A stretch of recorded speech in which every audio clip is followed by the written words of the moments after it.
Hello friends, Ayodhya के बाद ये हम पहुंच गए हैं काशी वाराणसी बनारस। ये सुबह हम निकल गए थे मणिकर्णिका घाट की ओर जाने के लिए, क्योंकि वहाँ हम हमारे पापा की पिंडदान की विधि शुरू करने वाले थे। हमें पैदल ही जाना पड़ा क्योंकि यहाँ पे कोई व्हीकल्स की सुविधा नहीं होती है।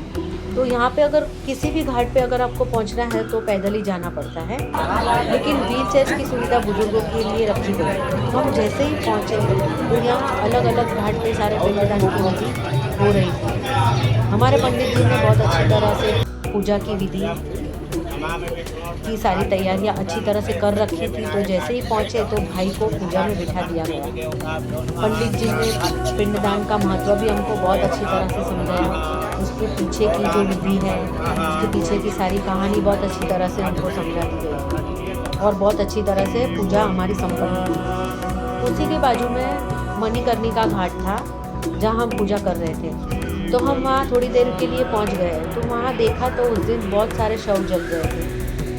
माना गया है कि यहाँ पे जिसकी अंतिम क्रिया और अंतिम विधि होती है तो वो सीधा मोक्ष की गति को प्राप्त होता है और बहुत भाग्यशाली होता है कि यहाँ उनकी अंतिम क्रिया होती है। कुछ लोग तो ये इच्छा रखते हैं कि हमारी अंतिम क्रिया काशी विश्वनाथ में ही हो और हम अंतिम श्वास भी वहीं छोड़ेंगे और हमारी अंतिम क्रिया सारी वहीं पे होनी चाहिए।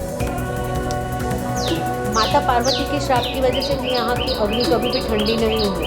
इसके लिए यहाँ 365 दिन लाशें जलती रहती है। पूजा की विधि संपन्न होने के बाद हमने गंगा नदी में स्नान किया और वहीं घाट पे थोड़ी देर सुकून से बैठ गए, क्योंकि यहाँ बहुत थोड़ा सा शांति का महसूस हो रहा था और ये पूरा घाट शांत हो चुका था।